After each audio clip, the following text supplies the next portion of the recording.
Welcome, everybody. Good evening. Welcome to Momentum Boost. I am your host, Adrienne Gold-Davis, and I am truly honored that you've chosen to spend this evening with us. So October in Momentum is the month where we focus on the value of human dignity. And in the greater world, of course, October is Breast Cancer Awareness Month.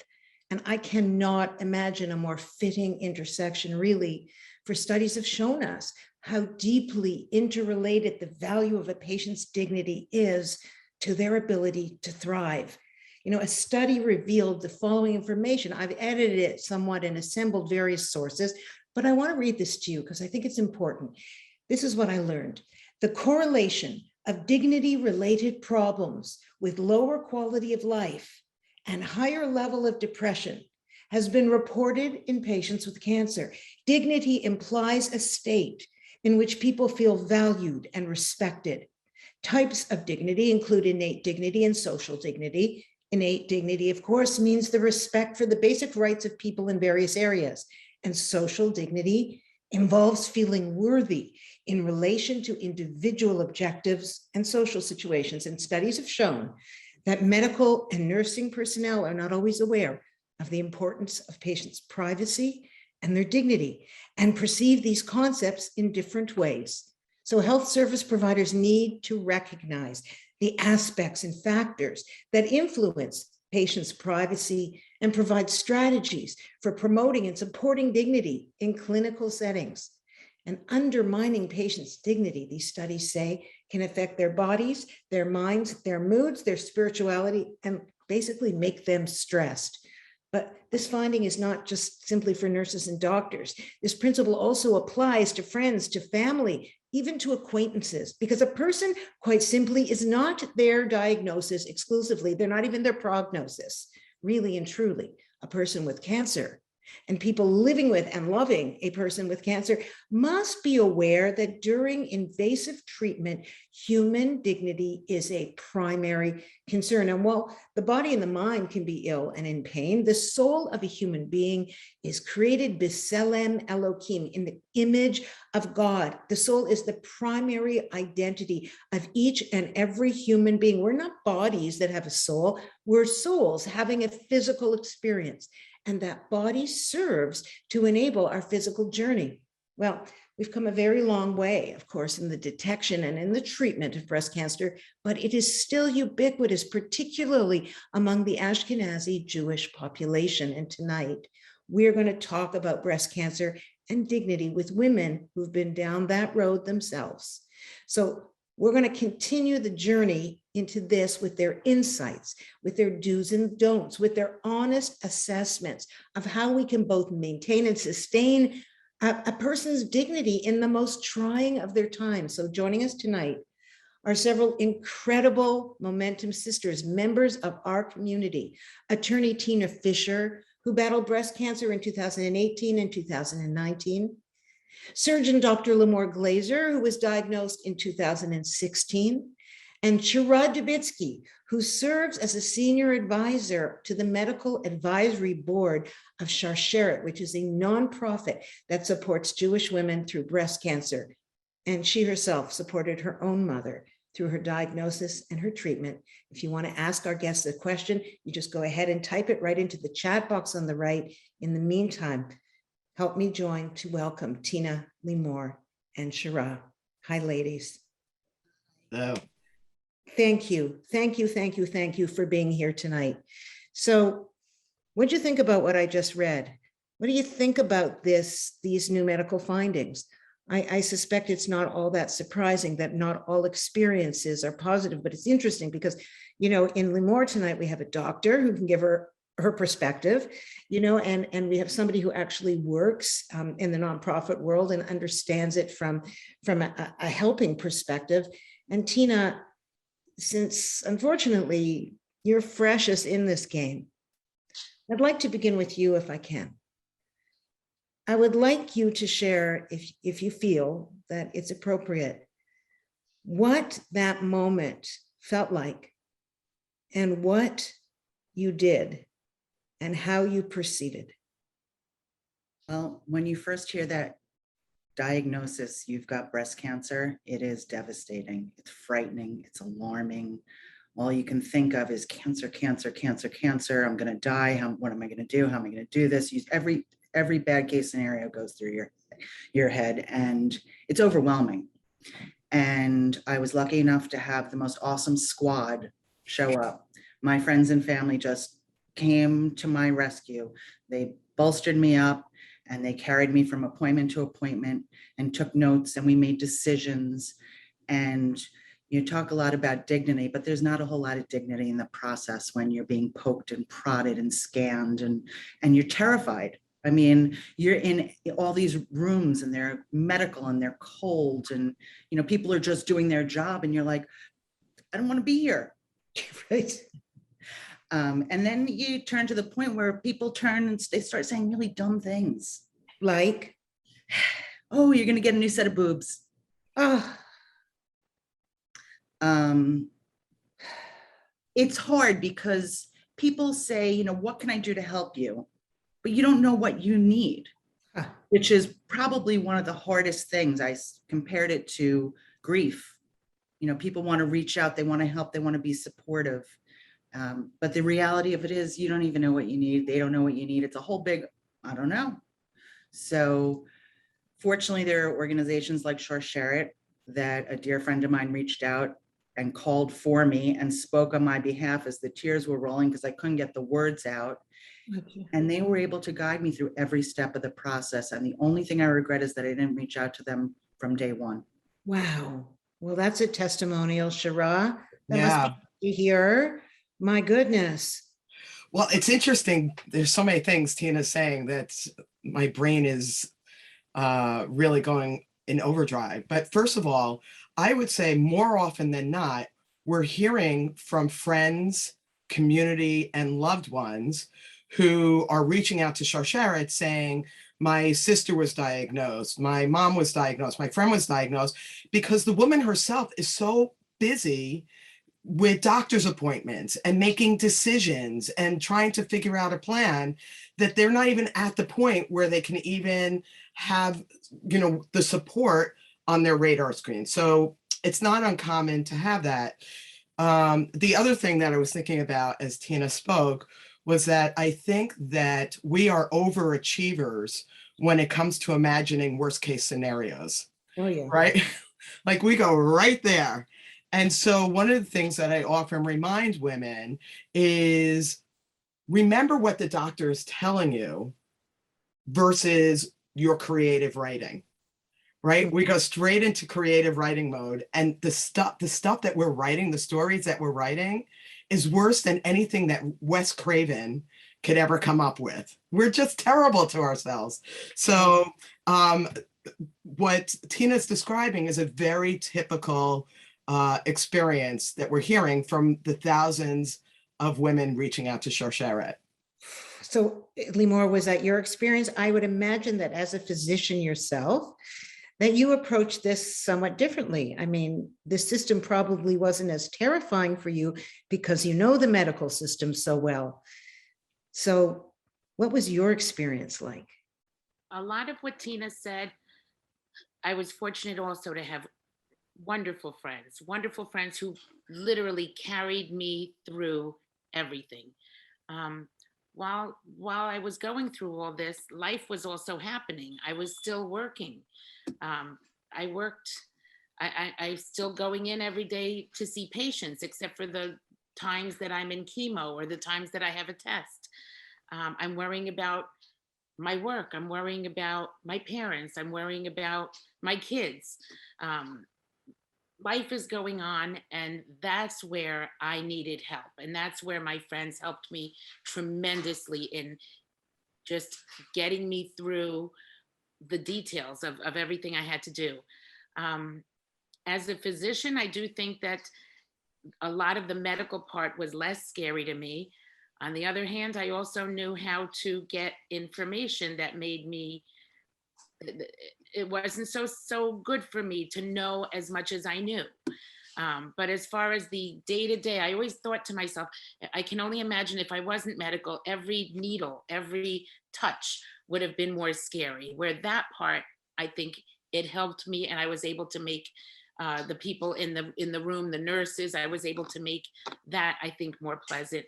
But in my mind, I was just going through the scenarios of, oh my God, I have to get everything in order for my kids. Oh my God, I have to get my parents, boom, boom, boom. Oh, I have to do this. And it's mind blowing because you can't even get a grip of what you need to do. And that when you said you don't even know what you need, I might have known the medical small procedures that were going on. I might have known how to look at a bone scan and read it before they would tell me the results. So I got that a little sooner, but I had no idea what was going on or how to handle any of it. Well, what seems pretty clear to me is that everybody has their own experience.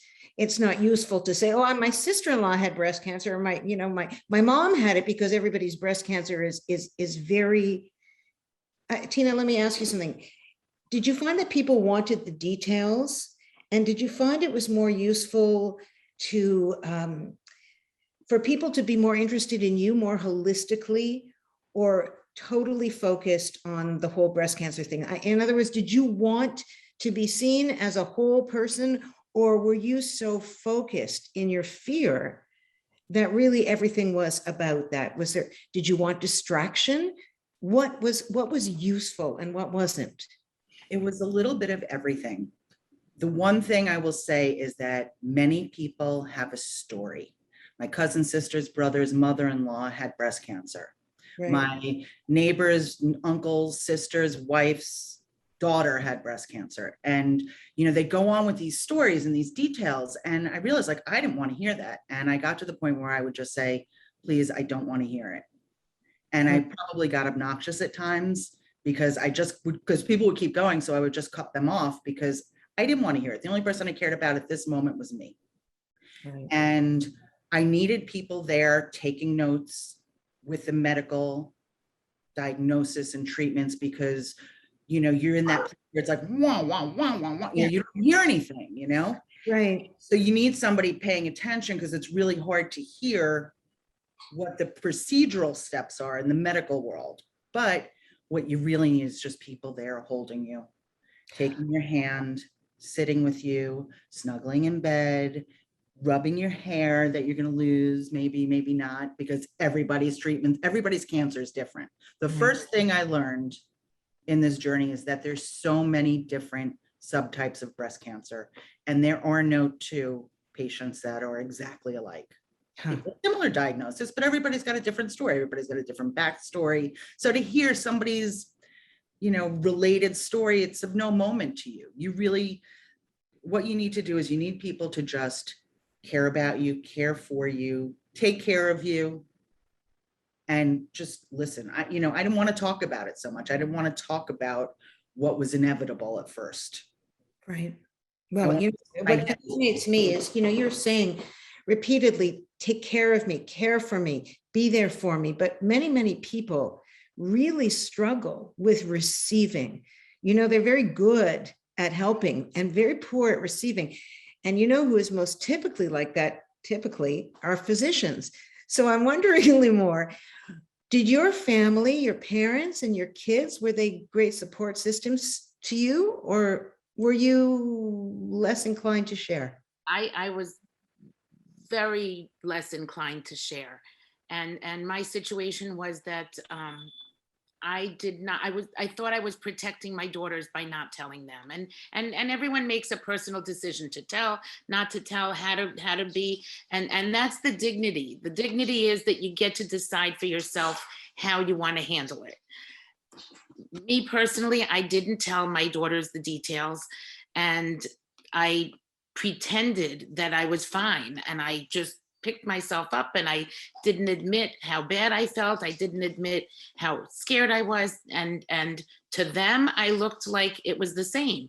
And then when I was very weak over time, they were angry at me because they said, what's wrong with you? Because I had hidden it and they didn't understand. And if I could do life again, I would have been a little more upfront with them. My parents My parents, this all happened, my diagnosis happened at the height of my career. My kids are in high school getting ready for college, and my parents were falling apart at the time. They were trying to hold on to whatever they could still hold on to. They shouldn't have been driving. They couldn't prepare their own food. I was running around, and they just didn't want anything to change. And I needed them to get help. I needed them to admit that it was time to get them help. And so they could not, there was nothing in them that they could help me. They weren't in that position. It was just the reality. So I shielded them also. And I didn't tell them. I said, I have a little something, and there's a little cancer. It's really nothing. I begged my oncologist to have a meeting with them to tell them that it was nothing. And that didn't happen, of course. But I just wanted to, I was so busy protecting everyone, but thank God my friends were there and they were protecting me. Sherelle, your mother had breast cancer. Was that also your experience?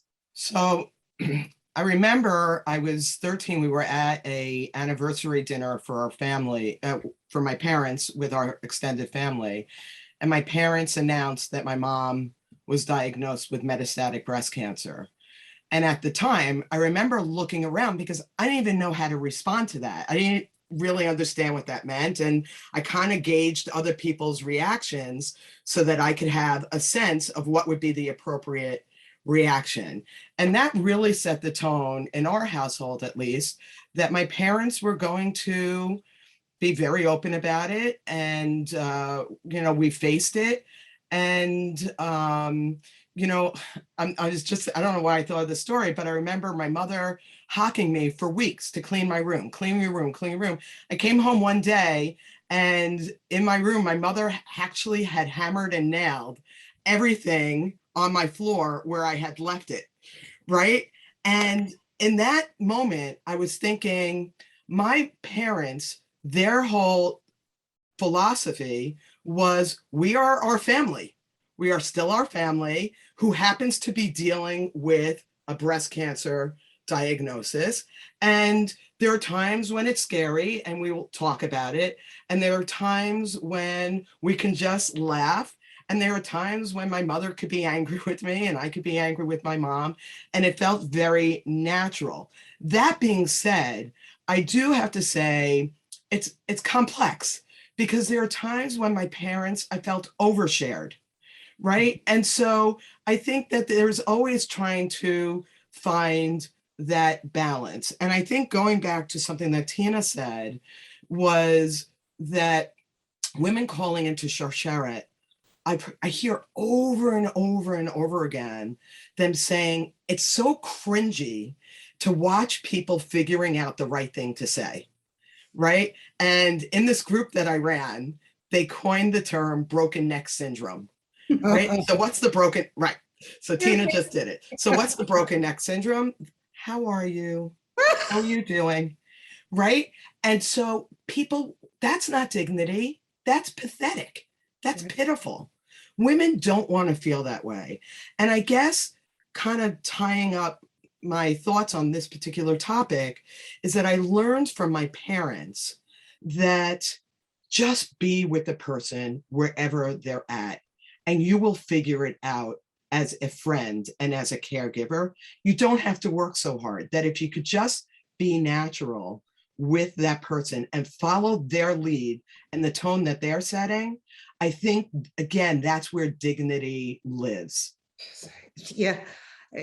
Tina, I know you were about to say something before I, of course, so rudely interrupted. No, that's okay. I just wanted to circle back to something that you said, Adrienne, about letting people into care. So many of us are nurturers and caretakers, and our default is go help, show up, do for people. It's really not easy. And it's really a learned thing to be able to allow people in to help and to say, I need help. So what's the best way for us to force ourselves into somebody who is reticent about taking help? Just do it. You just show up. Just do it. I had a neighbor whose son weeded my lawn. They just saw that it needed to be done, and they just did it. They didn't make a production out of it. They just did it. And I remember I didn't want to be the doctor with the cancer. I just wanted to be me. And I had a patient that came to the office. She didn't have an appointment, but she came to the office and she barged in and she wanted to see, she had heard I had a wig and she wanted to see what the wig looked like. People don't know. People don't know how to behave. People don't know what to do. And people don't think about, is that going to be a painful thing? People just don't know. And How do you feel about taking a couple of questions from the audience right now? Because it's really blowing up here. I do want to say one thing. Yes. The kindest thing that anyone ever did to me was actually a momentum person. And it was Sylvia Farbstein. And what she did, and I'll never forget it, she took my husband and I, she and her husband took us out to dinner, a simple restaurant, and it had nothing to do with cancer. And we were like, and I was a human being going out to dinner. It wasn't about cancer. It wasn't about what I need. It wasn't about anything. It was just, I was a normal person. And that was the kindest thing. I remember it was the best. Oh, sweet. I know you wanted, I'm sorry, Andrew, that you wanted go to ahead. go to the question, but I really have to jump in on that. Please, Because please. often I tell the women that I'm speaking with that, I love my cell phone. It's a phone, it's a camera, it's a Siddur, right? You know what it's not? It's not a hammer. So I would never use my phone to hang up a picture. I love my hammer when I need to hang something, but they would send me to Bellevue if I started making phone calls off of it, right? So it's the same thing with people in your support system.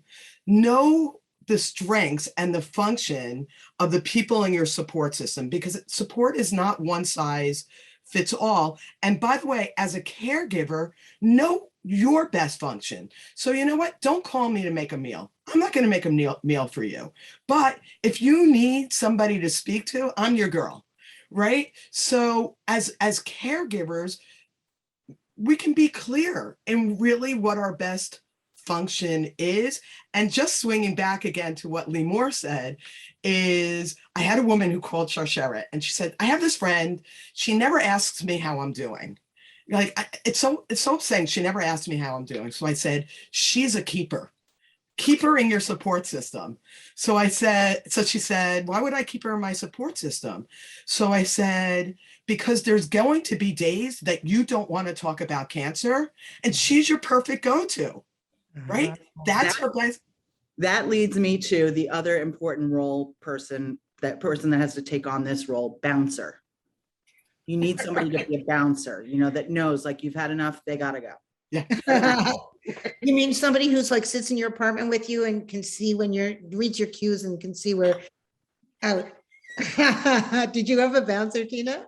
I had several bouncers. I had a group, I had a core circle of friends that would, I was not on this group call, and they would have a plan of how to protect me from my parents asking me for too much, or how to protect me from they would plan out how to protect me.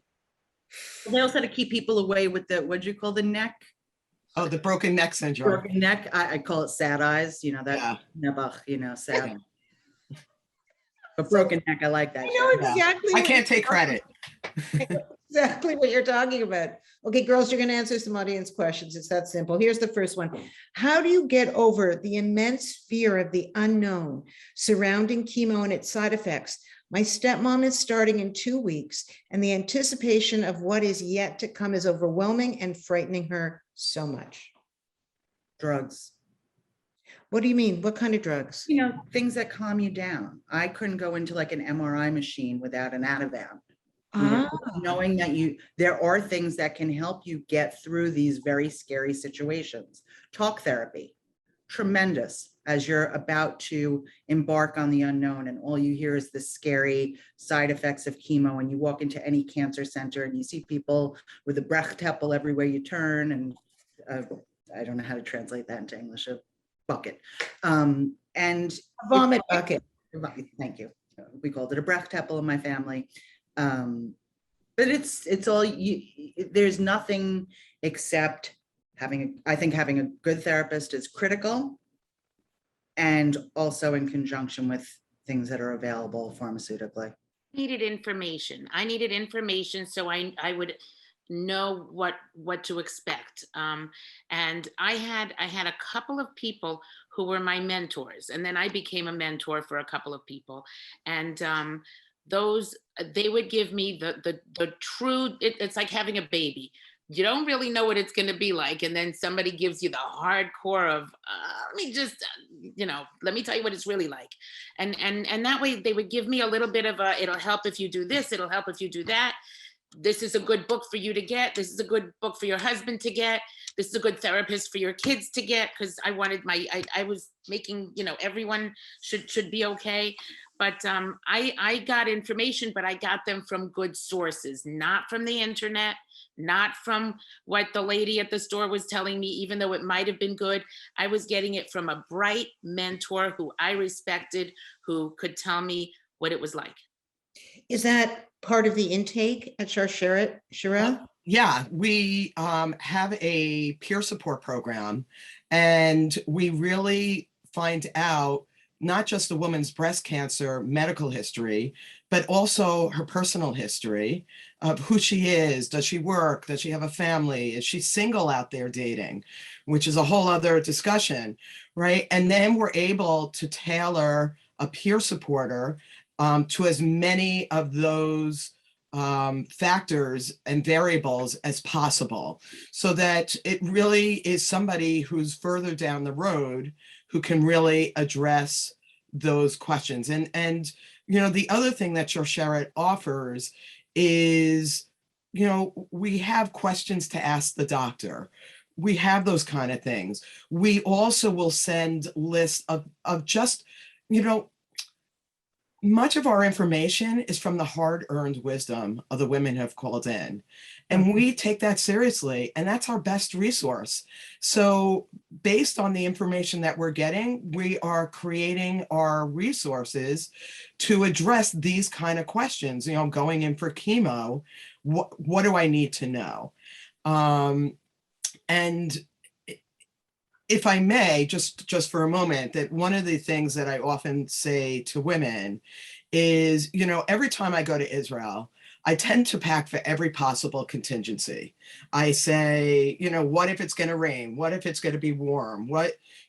And inevitably, we get to the airport, my husband schleps the luggage on, and it's overweight, and we pay the penalty. Okay, so I go on my trip, I come home, and the first thing I want to do is I download the pictures, and I'm looking at the pictures, and I'm wearing the same 2 outfits the whole vacation. So true. Right? So I planned for every possible contingency, and I paid a price for it. So the advice that we often tell the women calling into Sharelle is, you don't have to plan, like, throw out your luggage, because what ends up happening is you're like, every what if, and you're carrying around all this extra emotional baggage, and you're paying a penalty. So get yourself a day bag, so to speak, and what do you need that day? Today I have chemo. What goes in the bag? Questions to ask the doctor. Maybe something I prefer to eat. A backup plan to maybe, if I am running late, to get the kid off of the bus. But that's not what you needed yesterday. It's what you need today, and it's different than tomorrow. And I think that if you could break it down that way, it makes it that much more manageable. One day at a time. All right, so there is some hard-won wisdom here on this call. I'm going to start with you, Tina. I'm going to ask you, what did you learn? What have you learned through this process, these last few years? What have you learned that served you well? How have you grown through this? How do you continue to grow through this? And how, I'm not asking for a silver lining, because there's this, and then there's the Pollyanna thing. I'm not looking for either of those things, but I do want to know what wisdom you have gleaned through this process. One is for sure letting yourself be vulnerable. I mean, you don't have a choice, you're vulnerable, but opening up and feeling that and knowing that you can get the support and care you need. And the medical world has so many advancements.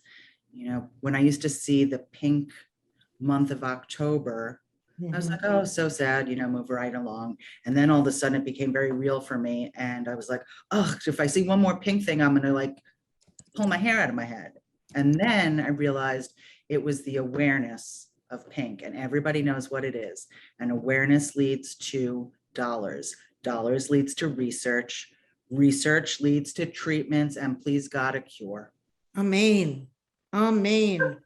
Maybe I will buy that pink Cuisinart. That's I've been thinking about it. You know what, it makes beautiful sense.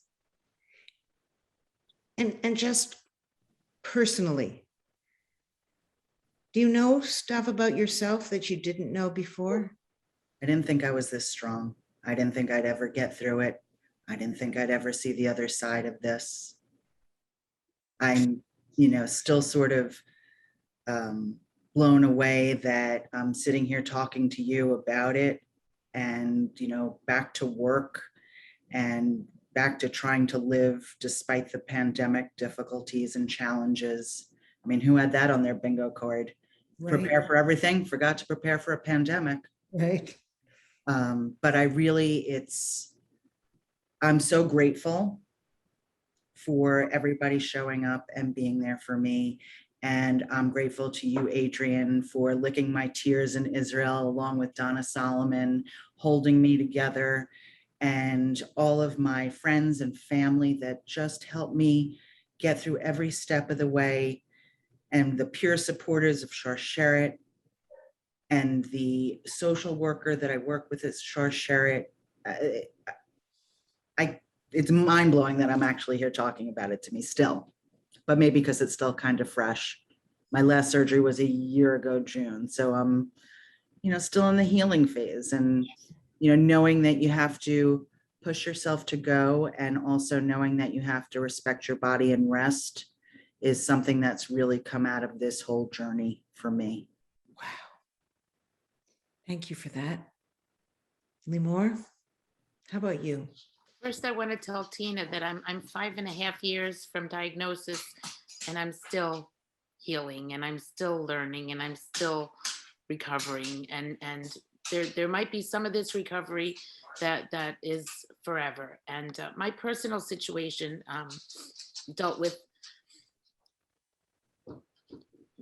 a very, very poor prognosis that miraculously had a good ending to today. And what I learned is gratitude like I've never known before, and appreciation like I've never known before. But with that also comes other baggage. In my case, because my personal situation was a lot of loss. I don't get to go back to work. My fingers don't work the way they did because of neuropathy. So my career is gone. I lost my career. I lost my social world of a career. I lost my brother, my father, my mother, my closest friend in the world. I lost my cancer buddy that I was looking up to because she was 7 weeks ahead of me in diagnosis. And I think that with everything I went through, it would have been very easy to go down a dark hole and stay there. And sometimes I do go down that dark hole, but I come out. I come out of it, and I've learned to redefine my life. I don't have my career, but I have other things. And I have made the most out of the time that I have, the ability to volunteer and help other people and connect. And now I'm in a chapter where I'm learning self-care, which is something that I've never, ever, ever done before. And it's a very hard lesson and I'm working hard on it. Sweetheart. May you excel at it. May you excel at it. And listen, Shira, before I ask you to do the same, people are asking if Sherritt provides support and services to women throughout the country, and someone wanted to know if there are these kind of Jewish resources available in Australia. This is somebody from Melbourne that's watching right now. Well, welcome.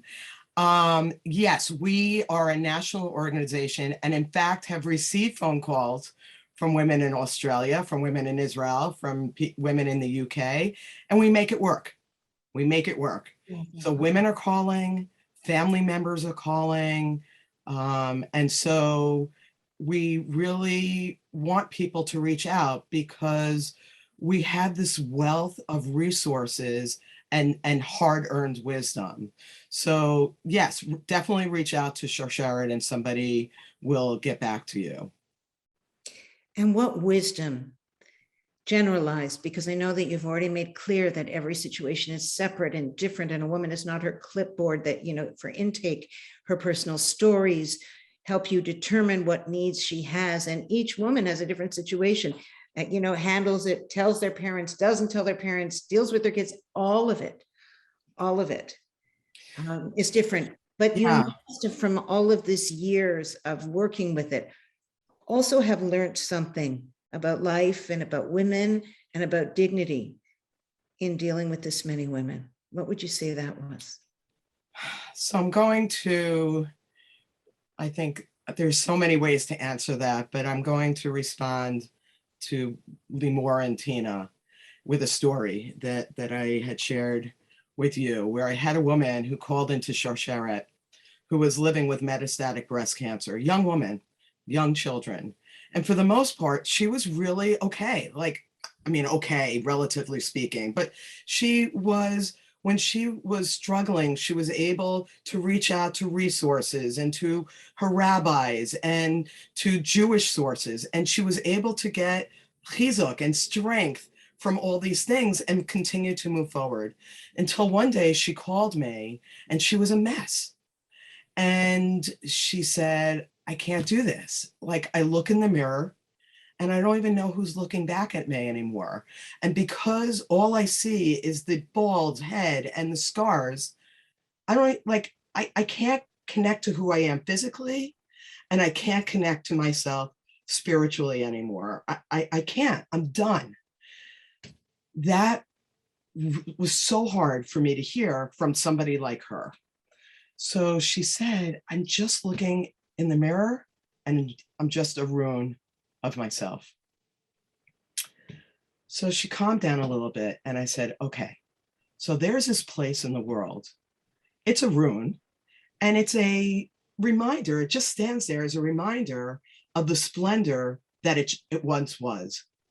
And people are flocking to this ruin. Thousands, millions of people are flocking to this ruin and they are crying there and they find themselves praying there and they find hope at this ruin. But the ruin, it's not real. It's just a wall. It's not real. It's just a wall. And it's a ruin of what it once was. And so she said to me, so I'm the kotel? And I said, yeah, you're the kotel. And that to me is such the big takeaway for me, because a lot of times we're trying to do, give this coach pep talk. It's going to be great. It's going to be blah, blah. But I think that's an example of just embracing where she was as a ruin of herself and realizing even in that moment, she can hold on to hope. She can find a place of crying and praying and hope. And I think that if we can find hope even in the ruins, because that's life, we're all going to be experiencing ruins of ourselves throughout our lifetime. And if somehow we can find the hope in that and without having to deny the ruin, that to me is a big takeaway that I've learned from my own experience and from the women of Shosheret. Wow. I don't think I will ever look at the Kotel in the same way. I don't think I will ever look at that Wailing Wall without considering that we are all ruins of the perfect garden that we begin with. We are all kicked out of the garden one way or another. And we're all, to quote Joni Mitchell, trying to find our way back to the garden. My blessing to you women is that you're still standing, that people will come to look at you as a source of strength and hope, because you were brave enough and compassionate enough to share your truths with everybody tonight. To tell you that I am humbled by being near you is an understatement. And yes, I now remember licking your tears, Tina. I also kissed your boobies, remember? Don't ever forget that. That was a very important moment. And I'll kiss yours and yours, anyone. It's a special kiss for pre-operation. Ladies, thank you. My blessing is that till 120 plus an extra Amen. week or two in good health, with your humor intact and your friends by your side. Amen. Amen. Bless you. Thank you. Thank you. Thank you so very much. Wow. And to all of you out there in our audience, thank you for joining us tonight. This conversation, I know from your comments, has been moving. These are women of strength and compassion, articulate, funny. I learned so much, and I know how to approach things now in a way that is a much more nuanced way than before. Once again, we should all be strong. Everyone who needs it should have a full and complete recovery, and that we should all be there, just show up for one another, because one of the things the Torah teaches us is the greatest form of wisdom will always be kindness. Good night, everybody.